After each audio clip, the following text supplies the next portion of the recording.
Dios les bendiga, hermanos. Vamos a tener nuestro tema en nuestro culto de predicación. Antes de empezar, vamos a tener una palabra de oración. Les invito a orar desde sus hogares. Oremos. Padre nuestro que estás en los cielos, gracias, Padre, porque nos concedes la oportunidad de este día. Padre, te pido que seas tú nuestra guía en este momento en que nos disponemos a meditar en tu palabra, Padre. Te pido que seas tú el que hables a nuestros corazones, Padre, y que tu Espíritu Santo trabaje en nuestras vidas para que podamos tomar de tu palabra aquellas enseñanzas que pueden llevarnos a tener una vida de gozo, una vida de verdadera felicidad, una vida que te honre y te glorifique. Padre bendito, te pido que estés con mis hermanos en sus hogares. Padre, que estamos atravesando este momento de contingencia, Padre, tú des sabiduría a nuestras autoridades, Padre, para que puedan gobernarnos sabiamente, para que puedan buscar soluciones que beneficien a todo el pueblo, Padre. Te pido que estés con mis hermanos que están en todas partes, en todo el mundo. Tú los bendigas grandemente, Padre, y que permitas que puedan estar unidos como familia, Padre, y sobre todo unidos a ti en oración y en la meditación de tu palabra, para que podamos atravesar esos días malos. Te lo suplico en nombre de Cristo Jesús. Amén. Hermanos, el día de hoy vamos a estar meditando en el Salmo número 2. El título de este sermón es La clave para ser verdaderamente felices. Y es que yo creo que todos nosotros quisiéramos ser verdaderamente felices. Pero ¿cómo podemos lograr esa verdadera felicidad? Si nosotros entendemos nuestro propósito, el propósito por el cual fuimos creados, si entendemos el diseño que Dios hizo en nosotros, entonces podemos encontrar esa verdadera felicidad. Vamos al Salmo número 2 para poder tener nuestro tema. Y vamos a ir leyendo este salmo conforme vamos avanzando en la meditación. Cuando leemos este salmo, lo primero que podemos notar es que estamos ante un salmo mesiánico. Habla de la profecía del Mesías. Pero esta idea de que es un salmo mesiánico lo ha sostenido la iglesia en los primeros siglos. Lo podemos encontrar ahí en Hechos 4, 25 al 27. Podemos ver que este texto se aplica a la persona de Jesús, pero también el escritor de Hebreos confirma este tipo de interpretación. Usted puede ir a Hebreos capítulo 1, verso 5 y ver que también trata este salmo como un salmo mesiánico. Por otro lado, algo también que da hermosura a este salmo es que este salmo es un salmo retórico. Inicia con una frase interrogativa, con una interrogante, la cual el mismo Jehová va respondiendo en el transcurso del salmo. Así que esto añade hermosura a nuestro salmo. El día de hoy traigo ante usted una pregunta que me gustaría que tuviese en mente durante todo el tema. ¿Usted está sujeto a la soberanía de Cristo? ¿Usted vive sujeto a la soberanía del Señor? Cuando hablamos de que Cristo es soberano, decimos que Cristo tiene autoridad sobre todas las cosas y sobre todas las personas. Al fin y al cabo, Él es el creador, Él nos hizo, Él nos gobierna, Él ha puesto leyes y esas leyes están puestas para obedecerlas. Cuando nosotros decidimos no obedecerlas, entonces viene el castigo sobre nosotros. Él es soberano. ¿Usted está viviendo, obedeciendo a esta soberanía? Este salmo nos invita a ser prudentes y sujetarnos a esa autoridad, a la autoridad de Cristo. Vamos a ver la primera división, la cual he titulado La maquinación de aquel que se resiste al señorío de Cristo. La maquinación de aquel que se resiste al señorío de Cristo. Vemos esa frase interrogativa con la que inicia el salmo. ¿Por qué se amotinan las gentes y los pueblos piensan cosas vanas? Y esta pregunta la está haciendo el mismo Jehová a través del escritor, y entonces se pregunta para sí: ¿por qué se amotinan las gentes? ¿Por qué los pueblos piensan cosas vanas? Esta pregunta no busca que alguien le responda a Jehová el porqué de esta situación. Esta pregunta es más como una sorpresa. Dios se sorprende ver cómo los pueblos se ponen en su contra. Dios se sorprende cómo las personas piensan cosas vanas. Dios se sorprende cómo muchas veces le dan la espalda. Después de que Él ha sido un Dios de bondad, después que Él ha sido un Dios que ha tendido la mano a la humanidad constantemente y que podemos ver a través de la naturaleza su poder y su deidad, y podemos ver su bondad cada día en nuestras vidas, a pesar de que Él es bueno, muchas veces el hombre se amotina en contra de Él. Pero también esta frase interrogativa nos lleva a meditar, a reflexionar: ¿cómo está mi condición humana respecto a mi sujeción a Dios? ¿Cómo estoy viviendo yo bajo estas reglas? ¿Realmente me estoy sujetando a Dios? O a veces quiero sacarle la vuelta a sus mandamientos, a veces quiero vivir la vida como a mí me parece mejor, y entonces a un lado los mandamientos de Dios. ¿Cómo estoy viviendo yo realmente mi vida ante Dios? A lo largo de la historia podemos encontrar diferentes personas de autoridad que se han levantado en contra de Jehová y su Cristo. Bueno, voy a mencionar a algunos emperadores que se han levantado, emperadores romanos que se han levantado en contra de Cristo, y eso lo podemos encontrar en la historia. Uno de ellos es Nerón, otro es Domiciano, Trajano, Marco, Séptimo Severo, Maximiano, Decio, Valeriano, Aureliano y Diocleciano. Y estas personas se han levantado en contra de Cristo a través de toda la historia. Poniendo un ejemplo de Diocleciano, el cual se levantó en contra de lo que él llamaba la superstición de Cristo, el cual se levantó en contra de todo lo que tenía que ver con cristianismo, persiguió a la iglesia, levantó decretos en contra de la iglesia, y su objetivo era destruir el nombre de Cristo, desaparecerlo de la faz de la tierra. A pesar de que Dios ha sido bueno con cada uno de nosotros, constantemente se levantan personas en contra de Cristo. Y dice esa frase interrogativa: los pueblos piensan cosas vanas. Si nosotros vamos a Romanos, capítulo 1, versos 21 y 22, podemos leer de la siguiente manera. Romanos, capítulo 1, versos 21 y 22.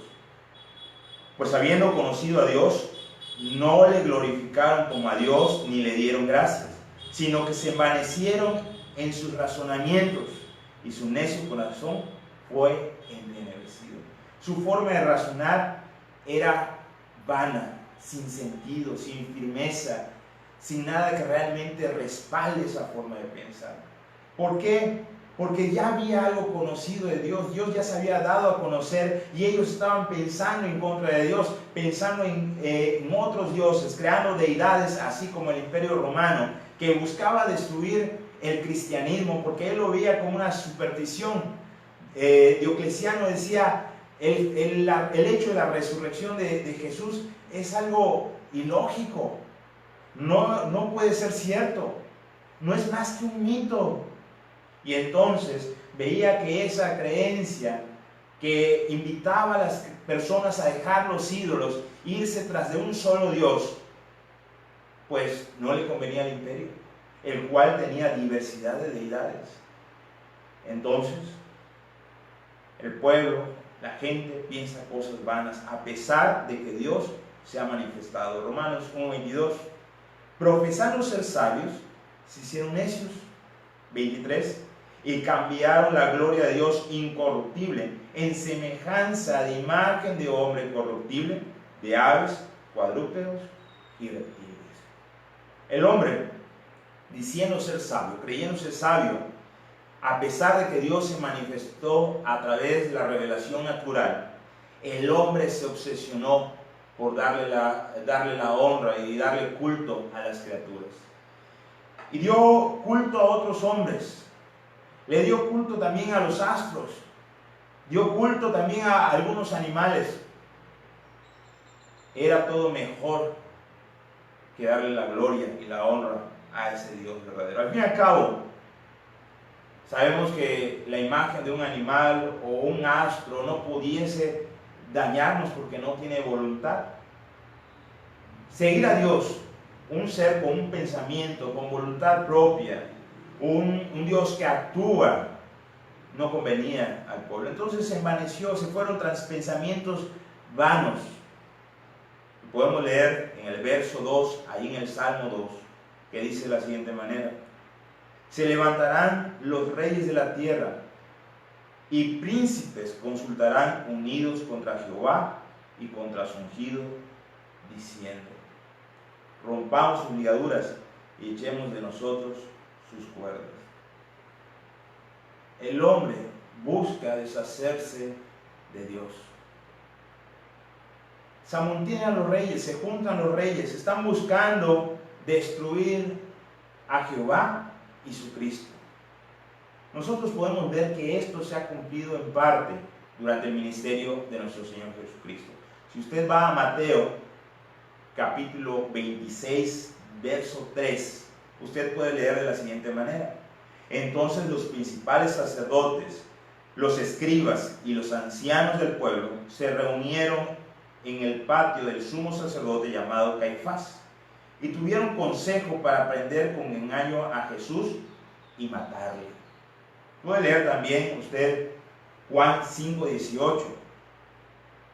Por esto los judíos aún más procuraban matarle, porque no solo quebrantaba el día de reposo, sino que también decía que Dios era su propio Padre, haciéndose igual a Dios. Esto causaba enojo a aquellos religiosos de este tiempo, a aquellos escribas, a aquellos sacerdotes, a aquellos ancianos. Hay que recordar que el sacerdote estaba ofreciendo sacrificios constantemente en nombre de Jehová, a favor, a beneficio de un pueblo que necesitaba ser perdonado. Luego teníamos ahí en la lista también a los escribas, los cuales son comisionados para predicar la palabra. Y entonces el escriba invertía su vida en el conocimiento de la palabra, invertía su vida en la conservación de las escrituras, y entonces era el que tenía mayor contacto con el Antiguo Testamento, que estaba revelado hasta ese momento. Se esperaba que ellos sean conocedores, y no solamente conocedores, sino que invitaran al pueblo a buscar a Dios. Luego están los ancianos puestos a la entrada de la ciudad para atender los problemas del pueblo. Hombres con experiencia, con buena reputación, sabios, que se buscaba que ellos aconsejen al pueblo. Sin embargo, a pesar de que ellos estaban puestos para beneficio del pueblo, todos ellos buscaban matar al Hijo de Dios. ¿Por qué? Porque no convenía un Cristo así. Porque ellos esperaban un Cristo que viniera a libertarlos de la opresión romana, un libertador político, no un reformador espiritual. Un Cristo que exige cambios no conviene.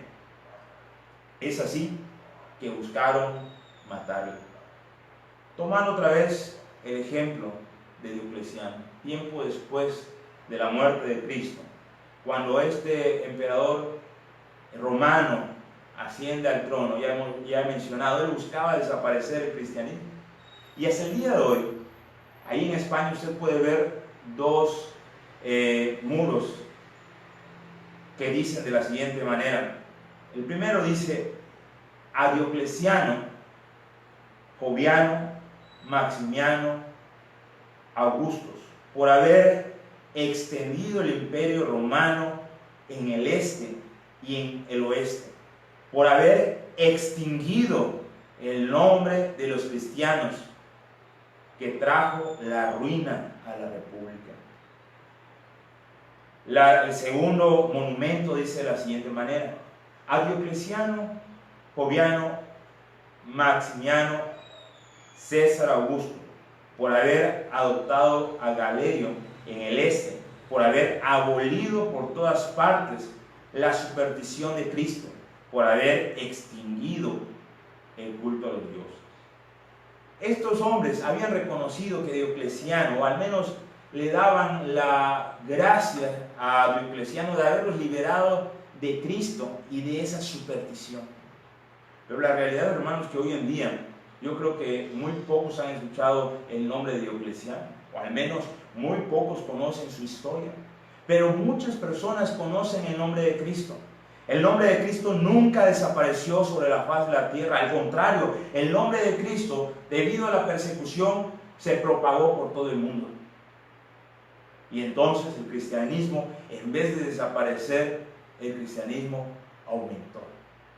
A pesar de que los reyes de todos los tiempos confabulen, a pesar de que en la actualidad haya personas que se pongan al Cristo, y muchos anticristianos invierten tiempo, más tiempo de lo que invierte un teólogo para demostrar la soberanía de Cristo.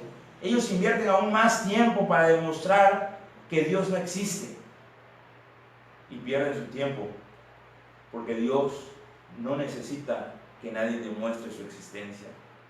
Dios existe y lo podemos ver cada día. Y por más que el hombre que no cree en Dios o que se opone a Dios busque demostrar lo contrario, nunca podrá callar la voz de Dios. Vemos y vivimos en un mundo que sigue siendo hostil en contra de Dios y todo lo relacionado a Él. Un mundo que desea no estar asociado a Dios. Por eso el clamor de esta gente era: rompamos sus ligaduras y echemos de nosotros sus cuerdas. Quitemos de nosotros todo aquello que nos une a Dios. Seamos libres, decía esta gente. Esta gente, pensando vanidades, decía: despojémonos de esas leyes, de ese yugo que nos oprime, y seamos por fin libres. Y yo creo que en la actualidad aún siguen habiendo personas que gritan: seamos libres. Seamos libres de ese Dios. No queremos vivir conforme a sus leyes. Vivamos una vida como bien nos parezca. La Escritura señala que los insensatos no aprecian la sabiduría y la enseñanza. Podemos ir a Proverbios 1:7 y en su segunda parte dice: los insensatos desprecian la sabiduría y la enseñanza. Romanos también nos habla algo parecido. Dice Romanos 8:7: por cuanto los designios de la carne son enemistad contra Dios, porque no se sujetan a la ley de Dios, ni tampoco pueden. El incrédulo, por más que crea que es un hombre sabio, se convierte en un necio. Un necio es alguien que no quiere escuchar consejos. Un necio es alguien que no quiere ajustarse a la ley, a la norma, y quiere vivir su vida como según él piensa es mejor. El necio no escucha. El necio cierra sus oídos. Y entonces esa carne, esa carnalidad no puede estar en sintonía con Dios. Se opone a la voluntad de Dios. No se sujetan a su ley. Sin embargo, la ley de Dios es perfecta y la ley de Dios no puede ser movida. Persiste, está presente por todas las generaciones, nunca cambia. Podemos leer ahí en Juan capítulo 3, verso 19. Y esa es la condenación, que la luz vino al mundo y los hombres amaron más las tinieblas que la luz, porque sus obras eran malas. El hombre, cuando está expuesto a la luz de Dios, cuando ve sus obras que quedan exhibidas, lo que él hace mejor es esconderse. El hombre prefiere huir de Dios, quitarse ese yugo que tiene sobre sí, y prefiere hacerse a un lado y negar a Dios en vez de cambiar, porque cambiar exige un mayor esfuerzo. Cambiar exige rendirse delante de Dios. Aceptar sus leyes exige que nosotros nos pongamos bajo su autoridad, bajo su soberanía. El Señor Jesucristo dijo a los creyentes: mi yugo es fácil y ligera es mi carga. Y solamente los hijos de Dios, aquellos que voluntariamente se han rendido ante el Cristo, solamente ellos son capaces de llevar ese yugo, porque el Espíritu Santo los fortalece y los guía para poder llevar ese yugo. El mundo incrédulo se opone. Hace poco vi un cartel de una joven en la calle y en el cartel decía: María aborta a Cristo. El mundo se opone aún hoy en día a Cristo. Creen que sus ideologías son sabias cuando realmente son necios. Los actos de los hombres reprueban su sabiduría. Ahora, ¿qué pasa con los cristianos? Se espera que los cristianos vivan sabiamente. Se espera que los cristianos vivan conforme a la ley de Dios. Pero muchas veces los cristianos, algunos cristianos, que podríamos decir cristianos carnales, buscan torcer la ley de Dios. Buscan también escabullirse. Algunos quieren hacer sus propias reglas. Algunos cristianos buscan vivir un cristianismo que se ha denominado cristiano light, cristiano un poco más parecido al mundo que a las normativas de Cristo. Nosotros como cristianos debemos vivir realmente sujetos a sus leyes, a sus designios. Nosotros como cristianos debemos buscar cada día hacer la voluntad de Dios. No ser del grupo que busca liberarse de esas ligaduras, liberarse de esa ley. No ser de ese grupo que busca despojarse de ese yugo. Al contrario, voluntariamente debemos venir y sujetarnos al yugo de Cristo para que Él nos enseñe la mansedumbre y la humildad. Debemos sujetarnos a Él. Debemos reconocer, no solamente con palabras, sino con actos, que Él es el Señor. El Salmo continúa diciendo, en el verso 4, estamos hablando del Salmo capítulo 2, dice, entramos al segundo punto, la reacción del Padre ante la oposición. Dice el verso: el que mora en los cielos se reirá, el Señor se burlará de ellos, luego hablará a ellos en su furor y los turbará con su ira. Pero yo he puesto mi rey sobre Sión, mi santo monte. Yo publicaré el decreto. Hasta ahí. El que mora en los cielos, primeramente, se ríe. Y vemos esa risa burlesca. ¿Cómo podría el hombre, siendo finito, cómo podría el hombre, siendo un ser frágil, oponerse a la soberanía de un Dios que es infinito y que es sumamente poderoso? ¿Cómo podría la criatura oponerse a la voluntad de su Creador? Esto es algo ilógico, carente de cordura. Por eso Dios desde sus tronos se ríe, se burla y dice: no es posible, por más fuerte que sea un reino, por más temido que sea un rey, por más armado que esté su ejército, ¿quién se puede oponer al Rey de Reyes y Señor de Señores? Así que lo primero que vemos es que Jehová se burla desde los cielos. Luego, habla a ellos con furor. Dice el texto, y los turba con su ira. Diocleciano, retomando nuestro ejemplo, él se burló y pensó que había destruido el cristianismo. Había hecho un decreto de perseguir a todos los cristianos. Un año después, según narra su biografía, él enferma. Y enferma al grado que todos sus súbditos estaban, dice la biografía, rezando a sus diversos dioses, rogando para que Diocleciano no muriera, porque lo veían sumamente grave. Luego, algunos también decían: esto que está pasando con él es la maldición de parte del Dios de los cristianos por haber mandado a aniquilar a todos los cristianos. Aún el inconverso reconocía que había una mano más poderosa detrás de todo esto. Entonces, cuando sale después de un tiempo a la luz nuevamente Diocleciano, lucía, según los que narran su biografía, un rostro demacrado, un rostro hasta cierto punto deforme. La ira de Dios definitivamente había turbado su vida.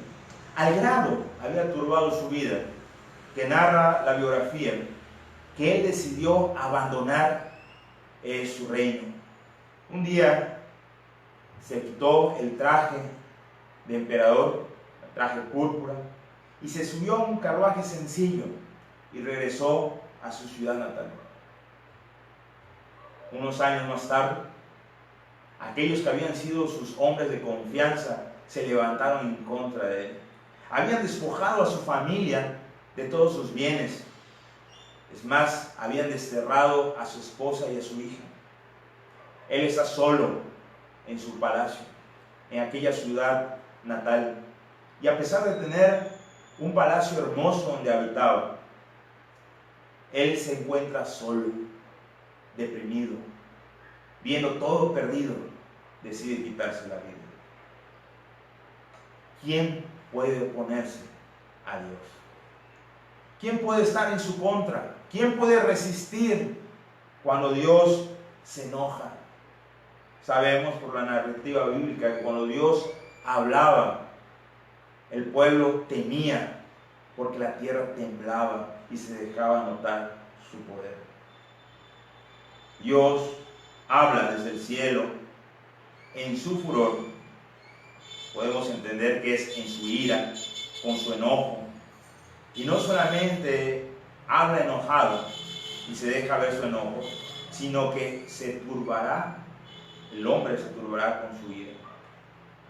Cuando hablamos o cuando decimos turbar, hablamos de confusión, hablamos de crear pánico, de que el hombre tiene terror, de que el hombre empieza a buscar a Dios y empieza a implorar su perdón porque reconoce que Dios está demostrando su enojo. Esa es la reacción del Padre ante la oposición.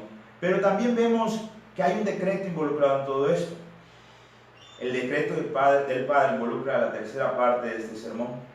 Dice la otra mitad del verso 7, ahí en el Salmo número 2, de la siguiente manera: Jehová me ha dicho, mi hijo eres tú, yo te engendré hoy. Pídeme y te daré por herencia las naciones y como posesión tuya los confines de la tierra. Los quebrantarás con vara de hierro, como vasijas de alfarero los desmenuzarás. El mundo entero debe sujetarse voluntariamente al Cristo. Pero ¿qué pasa si el hombre decide no sujetarse? Vemos en este decreto, en primer lugar, que Jehová anuncia, mi hijo eres tú. Y esto nosotros lo podemos encontrar cumplido durante el ministerio de Cristo. ¿Se acuerda aquel momento en la historia bíblica donde el Señor Jesucristo se va a bautizar? Y entonces escucha una voz del cielo que dice: este es mi Hijo amado en quien tengo complacencia. Usted puede encontrarlo en Mateo 3:17. Y este hecho se repite para confirmarlo en aquel momento de la transfiguración. Dice el relato bíblico en Juan 5:36 que también se abrieron los cielos y se escuchó de igual forma una voz que decía: este es mi Hijo amado en el cual tengo complacencia.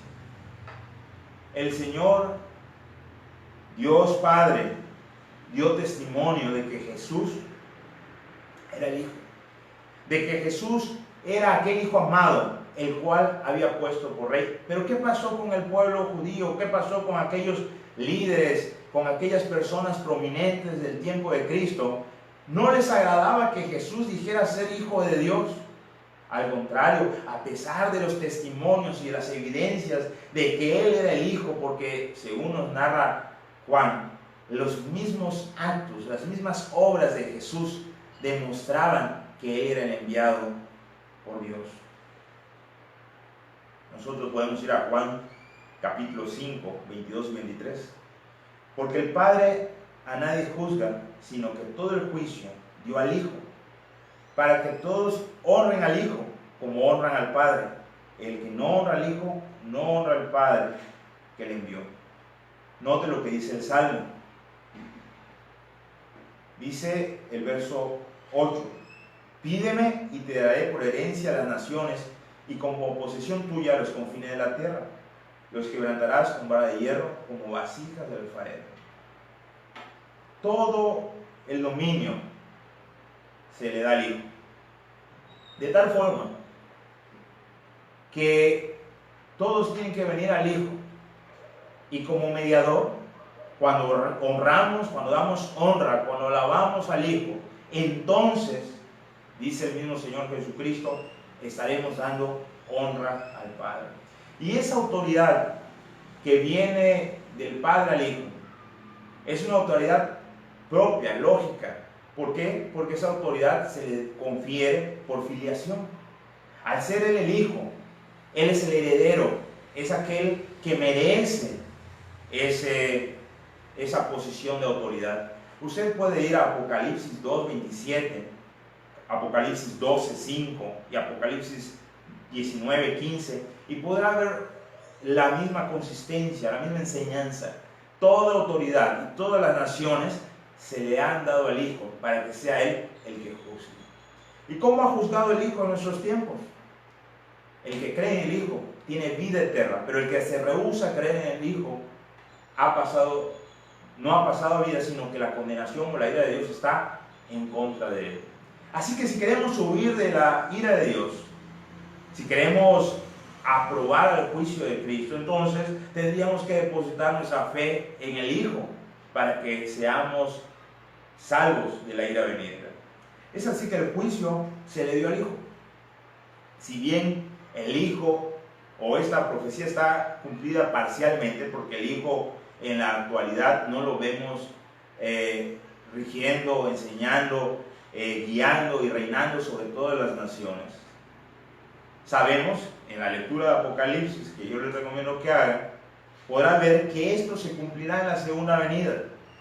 Entonces, todas las naciones temblarán, y lo que se dice en este salmo, Él los quebrantará con vara de hierro, en el verso 9, como vasija de alfarero. Y quiero que note algo: no parte la vasija en algunos pedazos, no lo parte en 2 o 3 pedazos que luego puedan ser unidos nuevamente, sino dice, los desmenuza.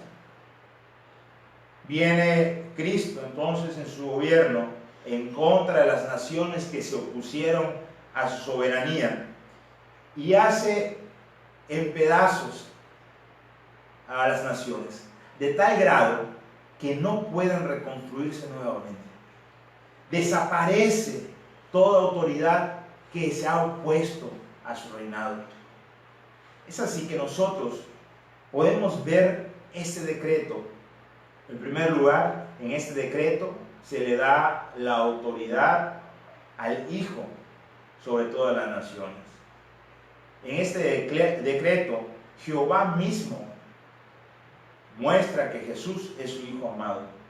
En ese decreto también nos dice el juicio que sufrirán las naciones que se oponen a la ley de Dios. Y por último, podemos ver en los últimos versos que no solamente hay un juicio, no solamente se ha determinado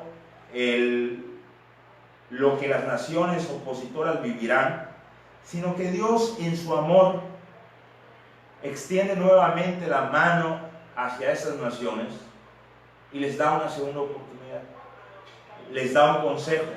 Usted puede leer los versos 10 al 12 ahí en el Salmo capítulo 2, y dice de la siguiente manera: ahora pues, oh reyes, sed prudentes, admitid amonestación, jueces de la tierra, Servid a Jehová con temor y alegraos con temblor. Honrad al Hijo para que no se enoje y perezcáis en el camino, pues se inflama de pronto su ira. Bienaventurados todos los que en Él confían. Ahora pues, reyes, sean prudentes. Es la invitación de parte del Padre, el consejo de parte del Padre. Sean prudentes. Cada uno de nosotros debemos ser prudentes. Y cuando hablamos de prudencia es andar con cuidado, es poner atención, es poder tener la capacidad de elegir lo que mejor conviene, no lo que aparentemente conviene, sino lo que realmente conviene. Necesitamos de prudencia para vivir en esta vida. Y estos reyes que se han opuesto a la voluntad de Dios, dice, sean prudentes, sean sabios, usen la verdadera sabiduría, la sabiduría que desciende de Dios. Admitid amonestación, jueces de la tierra. Y sabemos que un juez está puesto para administrar la ley. Un juez está puesto para aplicar la ley y entonces podamos vivir en paz, que sea juzgado el culpable y que sea libre y beneficiado aquel que hace bien. Sin embargo, ante un mundo que da la espalda a Dios, la sabiduría está tan contaminada por haber desconocido a Dios, como hemos leído en Romanos, que entonces esos jueces necesitan escuchar el consejo de Dios si quieren juzgar sabiamente. Necesitan recibir esa llamada de atención, esa amonestación. Necesitan tener esa humildad para recurrir al Padre y entonces tomar de Él consejo. Jueces de la tierra, admitid amonestación. No solamente se invita a aceptar esa amonestación, y yo creo que a veces no nos gusta ser amonestados. Cuando se nos amonesta, normalmente reaccionamos, buscamos defendernos, batallamos. Dios dice, sean prudentes. No ganan nada oponiéndose al Todopoderoso. Sean prudentes, acepten su amonestación. Después dice, servid a Jehová con temor. Y es que debemos reconocer su grandeza. Dice la Biblia, ya hemos leído aquí en Proverbios, que al principio la sabiduría es el temor a Jehová. Y Mateo 10:28 nos indica que debemos tener miedo a aquel que después de muerto pueda aún matar el alma. A veces solamente estamos viendo y nos aterroriza lo que vemos en este plano material y no estamos pensando en las consecuencias a futuro en un plano espiritual. Y entonces la Biblia nos amonesta a que tengamos temor, que realmente reconozcamos las consecuencias que vienen sobre aquellos que están en contra de Jehová Jesucristo. Esas amonestaciones, ese castigo va más allá de lo que pueden sufrir en esta tierra.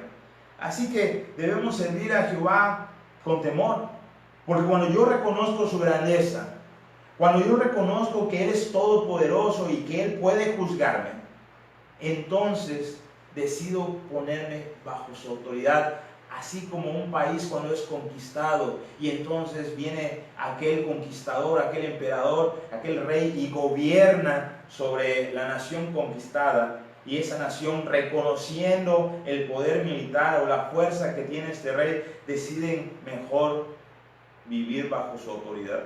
Así nosotros, cuando vamos a la palabra de Dios, cuando vemos a través de la historia bíblica, cuando vemos a través de la historia secular las manifestaciones del poder de Dios, la acción que debemos seguir entonces es servir a Jehová con temor.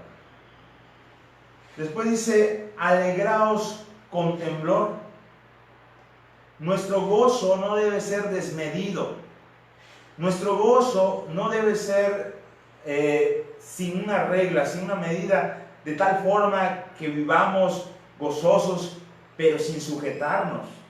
Nuestro gozo debe ser delimitado con la soberanía de Dios. Nos gozamos en Él. Me gozo por lo que Él me ha permitido ser y hacer. Vivo un verdadero gozo cuando yo reconozco la autoridad de Dios. Y entonces, como dice aquel himno, su voluntad da gozo a mi vida. Cuando dejo de patalear, cuando decido sujetarme a sus leyes, cuando decido vivir la vida conforme a la voluntad de Dios, entonces viviré la verdadera vida. Es necesario entonces que nos alegremos, pero no desmedidamente, sino que nos alegremos conforme a la voluntad de Dios. Y por último, dice, honrad al Hijo, porque como ya hemos visto, el que honra al Hijo, honra al Padre. El que no honra al Hijo, no honra al Padre. Y es necesario que si hemos reconocido que Jesús es el Cristo, entonces le demos la honra de vida. No podemos hacer como los romanos, ahí en el capítulo 1 que hemos leído al inicio, los cuales se envanecieron en su razonamiento y empezaron a darle culto a las criaturas. Nosotros debemos reconocer que solamente existe un solo Dios y es el único que merece toda la honra y la gloria. No podemos transitar por este mundo pensando cosas vanas, como indica Romanos 1, 21 al 23. Necesitamos reconocer que el Hijo debe ser honrado. ¿Cómo le honramos? Le honramos no solamente a través de los cantos, le damos honra no solamente a través de la oración, la lectura y meditación de la palabra. Le honramos con una vida que se dispone a estar sujeta a su voluntad. Le honramos siendo obedientes. Le honramos viviendo bajo sus normas. Honremos al Hijo. Y concluye este salmo diciendo, haciendo un gran contraste con todo lo que hemos dicho: bienaventurados todos los que en Él confían. ¿Quiere usted ser verdaderamente feliz? ¿Quiere ser un hombre bienaventurado, una mujer bienaventurada? Pues sigue el consejo bíblico. El hombre bienaventurado son los que están confiando en Dios. Son aquellos que se han sujetado a sus leyes. Hermanos, el día de hoy quiero invitarle a que usted viva una vida en dependencia de Dios, una vida sujeta a la voluntad de Cristo y que experimente la verdadera felicidad. La palabra bienaventurado, como ya he mencionado en otras ocasiones, un hombre bienaventurado, según el pensamiento del judío, es un hombre que vive arrodillado, un hombre que vive postrado adorando a Dios. Si usted quiere ser bienaventurado, sujétese a Dios. Viva dándole la honra al Hijo. Viva adorando al Padre. Viva obedeciendo a ese Rey que Jehová ha puesto, que es el Cristo. Vamos a orar. Padre bendito, damos gracias, Padre, por tu amor, por tu misericordia, porque tú eres bueno, porque tú nos das la vida hasta el día de hoy, Padre. Tú nos has librado de todo peligro. Tú has provisto para nuestra mesa. Padre, nos acompañas en todo momento. Y sobre todo te damos gracias, Padre, por el Hijo que has puesto, el cual nos ha venido a liberar de la condenación eterna, el cual abrió la puerta a la posibilidad de ser adoptados hijos tuyos. Padre, gracias porque el Hijo vino a liberarnos de esa cautividad. Nos vino a liberar de la esclavitud del pecado y nos vino a liberar también de la ignorancia. Gracias por tu santa palabra, la cual puede ser leída, estudiada y abrazada. Padre, te pido que nos guíes, Padre, y cada día nos ayudes a ser mejores hijos tuyos que viven sujetos a tu santa voluntad. En nombre de Cristo Jesús. Amén. Dios le bendiga, hermanos.